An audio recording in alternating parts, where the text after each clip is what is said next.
Hello and welcome. तो very warm good morning to all of you. दोस्तों, आज हम सक्सेशन टॉपिक को आगे बढ़ाने वाले हैं। बहुत इंपॉर्टेंट टॉपिक है सक्सेशन। तो आज का पूरा लेक्चर, पिछले क्लास में हमने सक्सेशन है क्या ये समझा था। आज की क्लास फोकस होगी टाइप्स ऑफ सक्सेशन, स्टेजेस क्या क्या होते हैं अलग अलग सक्सेशन में। तो इनको समझेंगे, बहुत डेप्थ में जाएंगे, अच्छे से समझेंगे, चीज़ें याद हो जाएंगी। तो आइए इसके साथ ये क्लास आज की स्टार्ट करते हैं। तो दोस्तों, आपको मालूम है अकेडमी इंडिया का लार्जेस्ट लर्निंग प्लेटफॉर्म है। तो यहाँ पर अगर आप देखें तो आपको मिलती है डेली लाइव क्लासेस, साथ ही साथ आप देखें तो आपको मिलता है स्ट्रक्चर्ड कोर्सेज। तो दोस्तों, daily live classes, structured courses, साथ साथ आपको मिलता है इनका अनलिमिटेड एक्सेस। तो ये सब कुछ आपको अनअकैडमी में मिलता है। इसके सिवा आप अगर देखें तो अनअकैडमी में हमारे साथ जुड़े हुए हैं इंडिया के बेस्ट एजुकेटर्स, जो कि आप देख सकते हैं स्क्रीन पर हमारे। इसके सिवा इन सारे एजुकेटर्स के द्वारा बनाया गया ढेर सारा कोर्सेज है। ये सारे कोर्सेज आपको अवेलेबल हो जाएंगे। जो दोस्त मुझसे पहली बार जुड़ रहे हैं उनके लिए मैं आपको बता दूं, मेरा नाम किंजल चौधरी है। मैंने यूपीएससी सिविल सर्विस एग्जाम में इंटरव्यू दिया है, 5 बार मेंस दिया है। इसके सिवा अब तक थाउजेंड्स ऑफ स्टूडेंट्स को ऑफलाइन मोड में अक्रॉस इंडिया मेंटर भी किया है। तो मैंने बहुत सारे फ्री स्पेशल क्लासेस बनाए हैं आपके लिए। तो ये सारे फ्री स्पेशल क्लासेस आपको अवेलेबल हो जाएंगे। इन्वायरमेंट, जियोग्राफी, ये सारे टॉपिक्स को कवर करते हैं। डेली क्विज भी होती है, तो आप मुझसे वहां पर भी जुड़ सकते हैं। इसके सिवा दोस्तों, आपको मैं बता दूं, अनअकैडमी में अगर आप देखिए तो जीएस के सारे कोर्सेज कवर हो रहे हैं। पॉलिटी से लेके इकोनॉमी से लेके सारे कोर्सेज यहाँ पर कवर्ड है। तो ये सारे कोर्सेज आपको अवेलेबल हो जाएंगे अगर आप अनअकैडमी सब्सक्राइब करते हैं। 2 प्रकार की सब्सक्रिप्शन है, प्लस में और आइकनिक में। प्लस सब्सक्रिप्शन अगर आप देखें तो इसमें आपको स्ट्रक्चर्ड कोर्सेज मिलते हैं और इनका अनलिमिटेड एक्सेस मिलता है। वहीं अगर आप आइकनिक कोर्सेज देखें तो इसमें आपको पर्सनल गाइडेंस मिलती है, यानी एक मेंटर मिलते हैं, और डेली आंसर राइटिंग प्रोग्राम है। तो मेंस आंसर राइटिंग की टेस्ट सीरीज विद इवैल्यूएशन भी आपको मिलती है। इसके सिवा आपको स्टडी प्लानर भी मिलेगा और स्टडी मटेरियल्स भी मिलेंगे आइकनिक सब्सक्रिप्शन में। तो दोस्तों, इसकी अगर हम कॉस्ट देखें तो प्लस सब्सक्रिप्शन की कॉस्ट है 1 साल की after using the code KC10, यानी 10% ऑफ के बाद अगर आप देखें तो 1 साल की कॉस्ट 44,550 रुपए, 2 साल की कॉस्ट है 64,800 रुपए और 3 साल की कॉस्ट है 81,000 रुपए। वही दोस्तों, अगर आप आइकनिक सब्सक्रिप्शन देखें तो इसकी कॉस्ट है after using the code KC10, 1 साल की कॉस्ट है 57,050 रुपीज, 3 साल की कॉस्ट है 1,38,375 रुपए। इसके सिवा दोस्तों, ऑप्शनल सब्सक्रिप्शन भी अवेलेबल है। 10% डिस्काउंट, यानी KC10 कोड के बाद जो कॉस्ट होती है वो हो जाती है 1 साल की 24,750 रुपए और 3 साल की 45,000 रुपए। साथ ही साथ दोस्तों, ऑप्शनल एंड जीएस कॉम्बो भी है। तो अगर प्लस वाला कॉम्बो देखें जिसमें जीएस एंड ऑप्शनल दोनों के प्लस वाले पैकेजेस आपको अवेलेबल हो रहे हैं, तो इसकी कॉस्ट होती है 1 साल की after using the code KC10 1 साल की 70,103 रुपीज, 3 साल की 1,21,200 रुपए। इसके सिवा दोस्तों, बहुत सारे फ्री टेस्ट सीरीज हैं। अगर आप देखें तो academy path finder test series है, महिपाल सर के लीडरशिप में ही चल रही है। तो इसमें जरूर एनरोल करें। 13 मार्च से स्टार्ट हुई है, करंट अफेयर्स की है। बहुत ही अच्छी टेस्ट सीरीज है, तो जरूर एनरोल करें, KC10 कोड यूज करें और अनलॉक करें टेस्ट को। इसके सिवा इम्पल्स एंड राइज, ये 2 अगर आप देखें तो 2 अन्य टेस्ट सीरीज भी हमारे चल रहे हैं। इसके सिवा दोस्तों, बहुत सारे हमारे नए नए बैचेस स्टार्ट हो रहे हैं, इसी वक्त स्टार्ट हो रहे हैं। तो अगर आप अकेडमी लेने का सोच रहे हैं तो now is the time. And दोस्तों, अनअकैडमी कॉम्बैट आपको मालूम ही है आज हुआ था, तो आई होप आप लोग, कल हुआ था तो आई होप आप लोगों ने दिया होगा उसे भी। तो चलिए दोस्तों, एक साथ आज की क्लास स्टार्ट करते हैं। तो दोस्तों, आपको मालूम ही है सक्सेशन क्या है।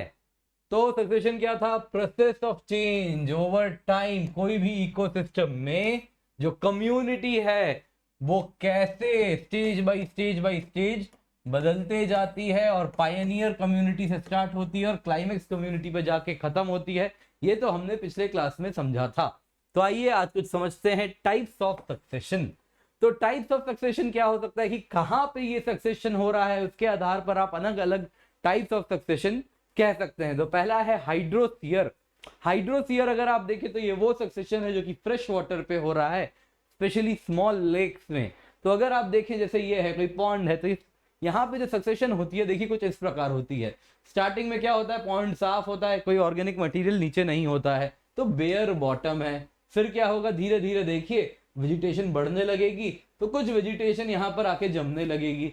तो ये देखिए यहाँ पे वेजिटेशन आके जमनी शुरू हो गई। तो ये क्या है, सबमर्ज वेजिटेशन वाला स्टेज है। तो थोड़े वेजिटेशन सबमर्ज हो गए। कम्युनिटी देखिए कैसे बदल रही है, अलग अलग कम्युनिटीज भी बदलती हुई आपको दिखेगी।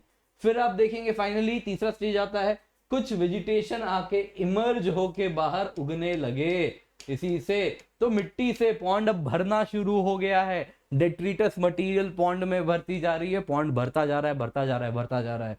फाइनली स्टेज आएगा, पॉन्ड काफी हद तक भर गया, मेजर पार्ट मिट्टी से भर चुकी है, मेजर पार्ट मिट्टी से भर चुकी है। थोड़ा सीजनल रह गया पॉन्ड, बरसात के मौसम में पानी जमेगी, बाकी टाइम पे पानी नहीं जमेगी। फिर आप देखें फाइनली एक टाइम आएगा, पॉन्ड पूरे तरीके से भर के ये टेरेस्ट्रियल इकोसिस्टम बन चुका है। तो ये फाइनल स्टेज हो गया। तो ये क्या है, सक्सेशन इन वाटर, इसी को क्या कहते हैं, हाइड्रोस्फीयर। फिर अगर आप देखें दोस्तों, अगला अगर आप देखो तो होता है हैलोस्फीयर। हैलो बना है सॉल्ट से, तो जब सॉल्ट वाटर मार्शेस में सक्सेशन हो तो उसे क्या कहेंगे, हैलोस्फीयर कहेंगे, बस नाम जानिए। सैमोस्फीयर, जब सैंड ड्यून्स में सक्सेशन हो तो उसे क्या कहेंगे, सैमोस्फीयर। लिथोस्फीयर, जब बेयर रॉक्स में, आपको बताया था मैंने जब सक्सेशन की बात कही थी तो कहा था, इंडोनेशिया का एग्जांपल दिया था। इंडोनेशिया के एग्जांपल के दौरान क्या कहा था कि जस्ट आइलैंड आर्क्स हैं, लावा फ्लो हुआ और जाके वो आइलैंड आर्क्स बने, और उसमें जब सक्सेशन होगा बेयर रॉक में तो वो क्या होगा, वो कहलाता है लिथोस्फीयर। फिर अगर आप दोस्तों देखें तो फाइनली है ज़ेरोस्फीयर, ज़ेरोफाइटिक यानी ड्राई। तो जब ड्राई एरियाज में सक्सेशन हो तो उसे क्या कहेंगे, ज़ेरोस्फीयर। तो ये बस नाम जानिए, प्रीलिम्स में अगर क्वेश्चन आया तो आप देख सकते हैं, तो बस नाम जानिए। और हाइड्रोस्फीयर अच्छे से आपको बता दिया, यही आपको जानना है डेप्थ में, जैसा मैंने आपको बताया इस डायग्राम के माध्यम से। चलिए दोस्तों, तो अगर दोस्तों आप देखें सक्सेशन दो प्रकार के हो सकते हैं, primary succession, secondary succession. Primary बना है पहला से, सेकेंडरी यानी दूसरा। तो किसी जमीन में यदि पहली बार सक्सेशन हो तो उसे कहते हैं प्राइमरी सक्सेशन। प्राइमरी सक्सेशन यानी उस जगह पे हो रहा है जहां कभी कोई कम्युनिटी आज तक एग्जिस्ट नहीं की हो, where no community has existed previously. तो ये कौन से एरिया होते हैं, ये एरिया क्या हुए मेजरली, ये देखिए लावा फ्लो हुई है, लावा फ्लो होके जस्ट जमी है, और इस जमी हुए रॉक पे जो सक्सेशन हुआ है, यहाँ पे घास वगैरह दिख रही है, दिस इज प्राइमरी सक्सेशन। तो बेयर रॉक पे जो सक्सेशन हो रहा है, ये कौन सा सक्सेशन हो रहा है, प्राइमरी सक्सेशन हो रहा है।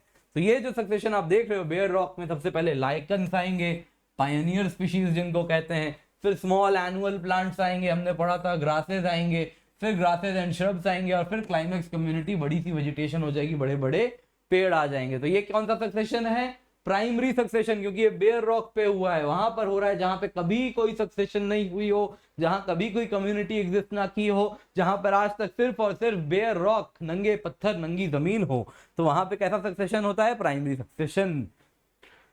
तो यूजुअली आप अगर देखें तो प्राइमरी सक्सेशन अगर आप देखो तो पायोनियर स्पीशीज धीरे धीरे क्या करते हैं, एसेंशियली अगर आप देखो तो ये लाइकन्स, जो लाइकन्स हैं इस प्रकार के हार्डी स्पीशीज होते हैं, हमने पढ़ा था, ये क्या करते हैं, धीरे धीरे डाइजेस्टिव एंजाइम्स, जूसेस, है ना, ये सारे एसिड्स छोड़ते हैं सॉइल पे, रॉक पे, और रॉक को क्या करते हैं, धीरे धीरे घुला के उससे मिनरल्स खींचते जाते हैं, खींचते जाते हैं, और इस प्रकार से रॉक टूटता जाता है, टूटता जाता है, और सॉइल बनती जाती है। तो इसी को कहते हैं प्राइमरी सक्सेशन। तो पायनियर स्पीशीज आती है, सबसे पहले बेयर रॉक होता है, वो कोलोनाइज होता है, Pioneer species like lichens and mosses. फिर क्या होता है, उसके डिकम्पोजिशन से एक लेयर ऑफ टॉप सॉइल बनती है, पिछले क्लास में पढ़ा था, फिर ग्रासेस आएंगे, एंड फाइनली आप देखोगे तो मोर न्यूट्रिएंट्स से सॉइल रिच होता जाएगा, और फिर हर्ब्स एंड बड़े बड़े पेड़ आ जाएंगे। तो यहां तक तो हमने समझा था, पहले भी पढ़ा था। तो अब हम इसी को समझेंगे स्टेजेस के रूप में, आज की क्लास का जो फोकस है। तो प्राइमरी सक्सेशन होती है तो उसके क्या क्या स्टेजेस हैं, तो आप देखें तो ये स्टेजेस में आप बांट सकते हो। सबसे पहले आप देखोगे stage 1 colonisation, stage 2 establishment, stage 3 competition, stage 4 stabilisation, and final stage is climax community. तो यही 5 स्टेज है जो आपको जानने हैं। तो आइए एक एक करके ये सारे स्टेजेस समझते हैं। तो दोस्तों इससे ज्यादा एनवायरमेंट इकोलॉजी डेप्थ में आपको नहीं जाना, मैं मैक्सिमम जो डेप्थ आपको जाना है वहां तक आपको लेके जा रहा हूं, इतना ही ज्ञान चाहिए, इससे ज्यादा ज्ञान आपको नहीं चाहिए। तो दोस्तों दिस इज द मैक्सिमम जो आपको जानना है। तो लाइक करना ना भूलिएगा, इन सारे वीडियोस को अपने दोस्तों के साथ शेयर भी जरूर करें। तो दोस्तों पहला स्टेज है कोलोनाइजेशन। कोलोनाइजेशन मतलब पहली बार आना। तो बेयर रॉक था, बेयर सरफेस थी, नंगी जमीन थी, इस बेयर इनऑर्गेनिक सरफेस पे क्या हुए, एक पायनियर स्पीशीज आए और इन पायनियर स्पीशीज ने आके क्या किया, कोलोनाइज किया, यानी आके बसना शुरू हुए। तो ये स्टेज है कोलोनाइजेशन का। तो सॉइल यहाँ पे देखे तो क्या होती है, वेल डेवलप्ड नहीं होती है। तो ये पायनियर स्पीशीज वगैरह हैं, धीरे धीरे क्या कर रहे हैं, अब सॉइल बनवाना शुरू करेंगे, रॉक को तोड़ तोड़ के उसमें क्या करेंगे, एसिड रिलीज करेंगे, रॉक तोड़ेंगे और उस प्रकार से पहली बार इन पायनियर स्पीशीज से कुछ सॉइल बननी शुरू होगी। तो ये क्या है, स्टेज 1 कोलोनाइजेशन। स्टेज 2 है एस्टैब्लिशमेंट। तो इसमें क्या होता है कि कुछ नए नए स्पीशीज आपको आते हुए दिखेंगे, स्पेशली इन्वर्टिब्रेट्स वगैरह भी आने शुरू होंगे और ह्यूमस जो है वो ज्यादा होगा, ऑर्गेनिक मटेरियल सॉइल में इंक्रीज करने लगेगा, सॉइल की वाटर होल्डिंग कैपेसिटी बढ़ने लगेगी। तो ये सारी चीजें आपको दिखेंगी। साथ ही साथ रॉक का क्या होगा, वेदरिंग भी बढ़ती जा रही है, तो सॉइल भी थिक होता जाएगा, एनरिच होता जाएगा, न्यूट्रिएंट्स रिच होने लगेगा। तो जैसे जैसे सॉइल ज्यादा रिच होती जाएगी, क्या होने लगेगा अगले स्टेज में, और दूर दूर से अलग अलग स्पीशीज आने लगेंगे, बोलेंगे मुझे भी इसी सॉइल में रहना है। तो क्या होगा उनके बीच में, कंपटीशन। तो स्टेज 3 कंपटीशन है, कंटिन्यूअस माइक्रो क्लाइमेट रीजन का बदल रहा है, नए नए प्लांट्स आते जा रहे हैं, प्लांट्स आ रहे हैं, शैडो टाइप क्रिएट करना शुरू कर रहे हैं, नीचे का शैडो क्या हो रहा है, बदलता जा रहा है, नीचे का शेल्टर जो माइक्रो क्लाइमेट है वो बदल रही है। तो बड़े बड़े छोटे कुछ मीडियम साइज के पेड़ आ रहे हैं, वो शैडो कर रहे हैं, माइक्रो क्लाइमेट बदल रहे हैं। तो इस वजह से आप देखो तो कंटिन्यूअस एक कंपटीशन लगी हुई है वेजिटेशन के बीच में।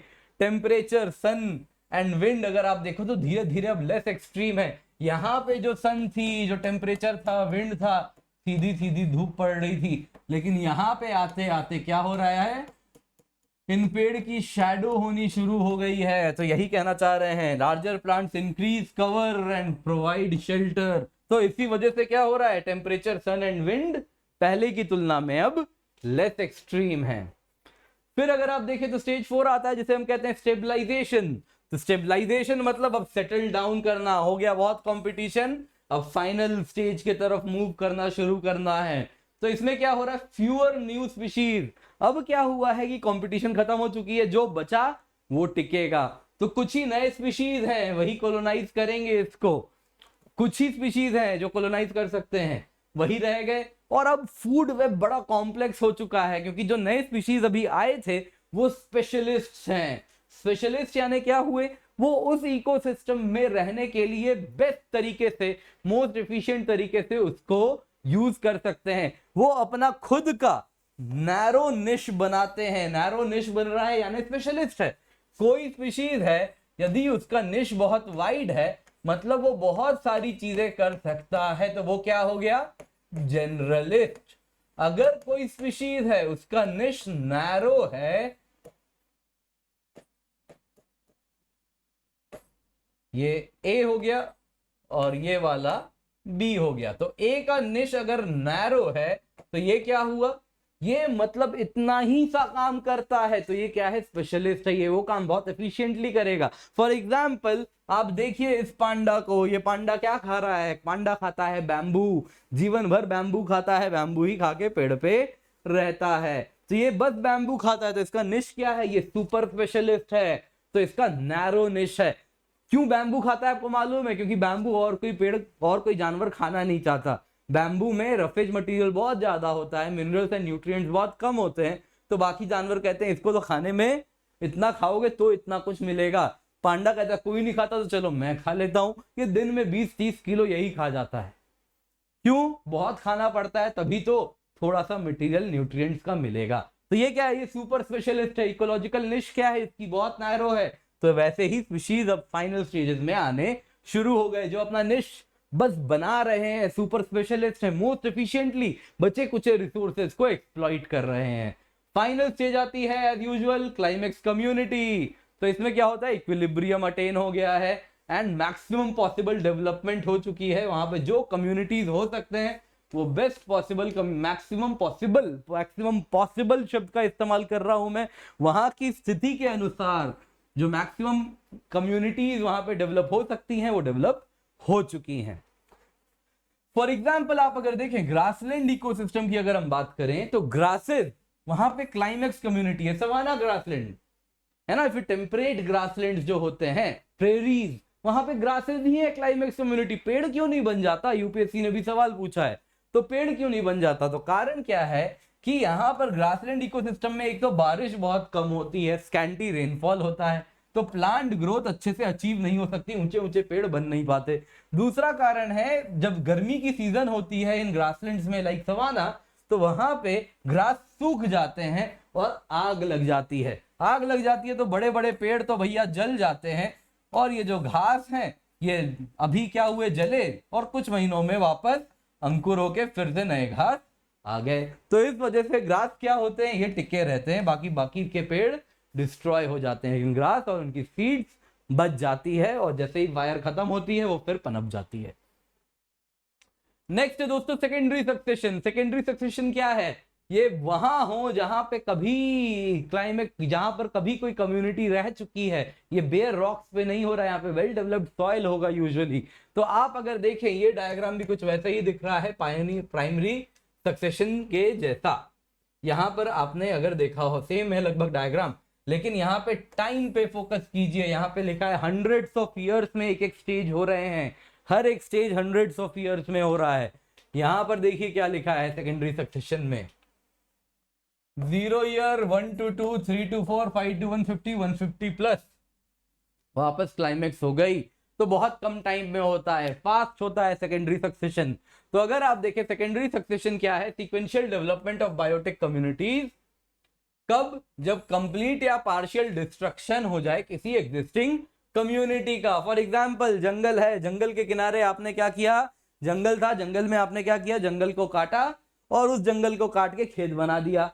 खेत बनाया, कुछ टाइम खेती की, झूम कल्टीवेशन किया, खेती करके वापस खाली छोड़ दिया। अब खेत क्या है, खाली छूटा हुआ है। तो अब यहाँ पे जो सक्सेशन हो रहा है ये कौन सा सक्सेशन है, सेकेंडरी सक्सेशन।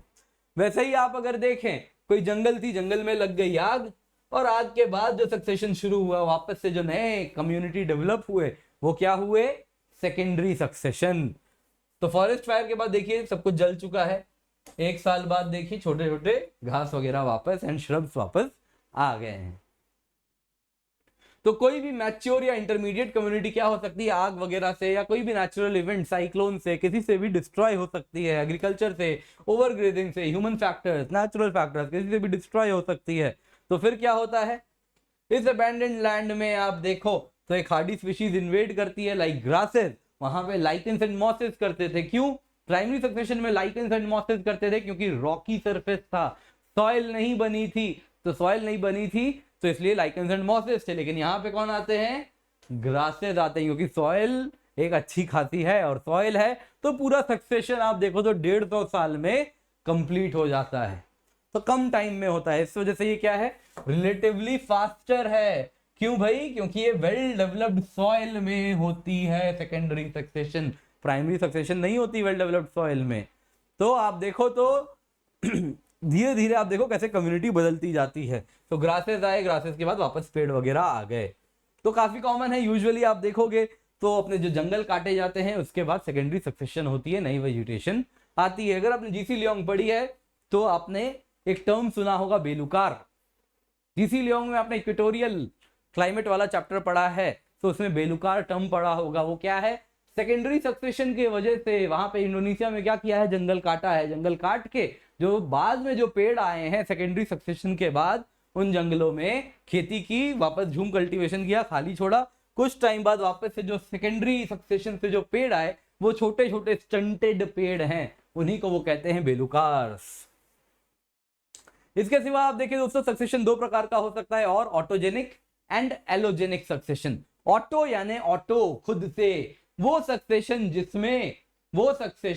जिसमें लिविंग इनहैबिटेंट्स, वहां की जो कम्युनिटी है वही रिस्पॉन्सिबल हो, बायोटिक कम्युनिटी रिस्पॉन्सिबल हो सक्सेशन को लाने के लिए, उसको कहेंगे ऑटोजेनिक सक्सेशन। जहां पे वो बायोटिक कम्युनिटी नहीं, नेचुरल बाकी नेचर के बाकी फोर्सेस हो वो रिस्पॉन्सिबल हो, तो उसको क्या कहेंगे, एलोजेनिक सक्सेशन। आउटसाइड फोर्सेस, बाहर से आग लग गई तो वो कैसा सक्सेशन है, उस वजह से सक्सेशन हुआ तो वो एलोजेनिक सक्सेशन। अब सवाल उठता है ऑटोजेनिक सक्सेशन कैसे होती होगी, तो आप देखिए, मान लीजिए ये जमीन है, यहाँ पे आया ये पेड़, जैसे ही ये पेड़ आ जाएगा तो यहाँ पे मान लीजिए घास थी। अब घास हो जाएगी तो ये घास किस में चली गई? छांव में। अगर घास चली गई छांव में तो क्या हो जाएगा? घास बेचारा कैसे सरवाइव करेगा? तो ओवर टाइम यहाँ पे ग्रास वाली स्पीशीज खत्म होने लगेंगे और शेड टॉलरेंट प्लांट्स कुछ होंगे वो आने शुरू हो जाएंगे। तो ये कैसा सक्सेशन है? ऑटोजेनिक। बायोटिक कम्युनिटी ही रिस्पॉन्सिबल है इनको हटा के नए स्पीशीज को लाने के पीछे। तो इसको क्या कहेंगे? Autogenic succession. For example shading, tree canopy से जैसा मैंने एग्जांपल दिया। दूसरा क्या होगा? मान लीजिए श्रब्स हैं और ये धीरे धीरे मरते जा रहे हैं, तो मरने पे क्या होगा? इनको मरने पे आप देखोगे ये क्या करेंगे? सॉइल को ओवर टाइम यहाँ पे लिटर मटेरियल गिरता जाएगा, ऑर्गेनिक मटेरियल एक्यूमुलेट होता जाएगा और ये सॉइल रिच होती जाएगी, तो बड़े बड़े पौधे यहाँ पर सपोर्ट होने लगेंगे। तो ये क्या है? Autogenic succession. एलोजेनिक सक्सेशन आपको बताया ही, फायर से, फ्लड से या किसी और ने फैक्टर से जो कि एबायोटिक हो, उस वजह से जब सक्सेशन हो रहा है तो वो क्या है? Allogenic succession. फिर देखें तो और एक है ऑटोट्रॉफिक एंड हेटेरोट्रॉफिक सक्सेशन। तो ये वो सक्सेशन है आप देखें जिसमें अगर ग्रीन प्लांट्स डोमिनेट करें इनिशियली तो उसको कहेंगे, जहां यानी ऑटोट्रॉफ डोमिनेट करें सक्सेशन में, जो मोस्ट ऑफ द एग्जांपल्स आपको मैंने दिए वो कैसे सक्सेशन है? Autotrophic succession. यदि किसी सक्सेशन में हेटेरोट्रॉफ डोमिनेट करें तो उसको क्या कहेंगे? Heterotrophic succession. यानी नॉन ग्रीन प्लांट्स है ना, प्राइमरी प्रोड्यूसर्स ना बल्कि कंज्यूमर्स, अगर वो डोमिनेट करें उस सक्सेशन को तो उसको कहेंगे हेटेरोट्रॉफिक सक्सेशन। चलिए आपके लिए कुछ सवाल हैं, कमेंट्स में आप लोगों को आंसर देने हैं। तो पहला सवाल है, आपको आई होप स्क्रीन दिख रहा है, मैं साइड में खड़ा हो जाता हूं।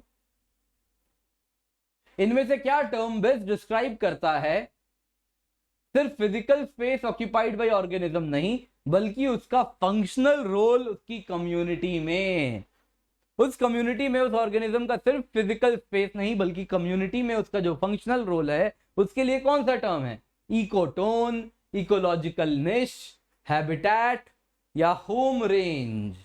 बताइए, कमेंट्स में अपने आंसर लिखिए। 5 सेकंड है आपके पास।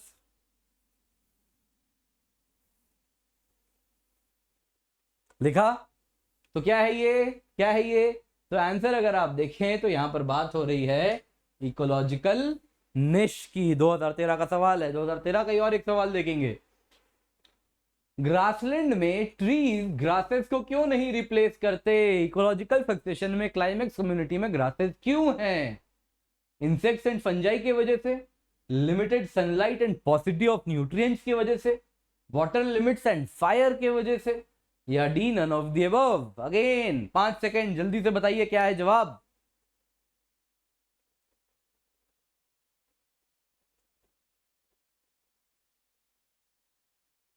क्या है आंसर? अभी आपको बताया, स्लाइड में बॉक्स करके बनाया था।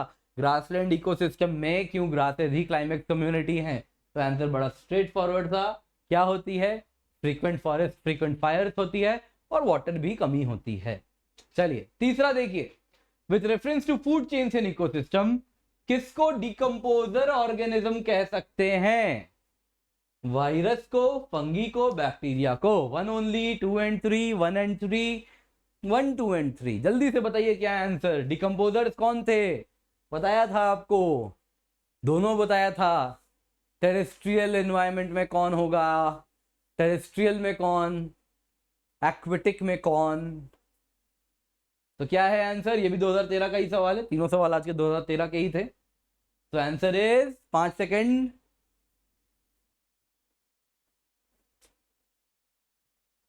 B 2 and 3। 2 एंड 3 आंसर है। तो आई होप आप लोगों को समझ आ रहा है। आप लोग देख रहे हैं क्वेश्चंस भी अब आने शुरू हो गए हैं जो पढ़ाया है। तो ऐसे ही धीरे धीरे प्रीवियस ईयर क्वेश्चंस भी कवर होते जाएंगे। ऐसा कोई क्वेश्चन नहीं होगा जो आपको नहीं आता होगा, सारे के सारे कवर होने वाले हैं। तो लेक्चर्स टू दी पॉइंट होंगे, सब कुछ समझ आएगा। लाइक करना ना भूलें, अपने दोस्तों के साथ शेयर करें। बाकी जब भी अनअकैडमी आए यूज दी कोड KC10, इससे डायरेक्ट हैंड होल्डिंग मिलेगी मेरे द्वारा। मुझसे संपर्क करें सब्सक्रिप्शन लेने के बाद, एंड आपको बेस्ट नोट्स मिलेंगे। और जो मेरी गाइडेंस है वो सारे subjects of GS, SA and geography optional को कवर करती है। जब भी आए use the code KC10। Thank you so much for watching, have a great day and do like and share with your friends. Thank you so much.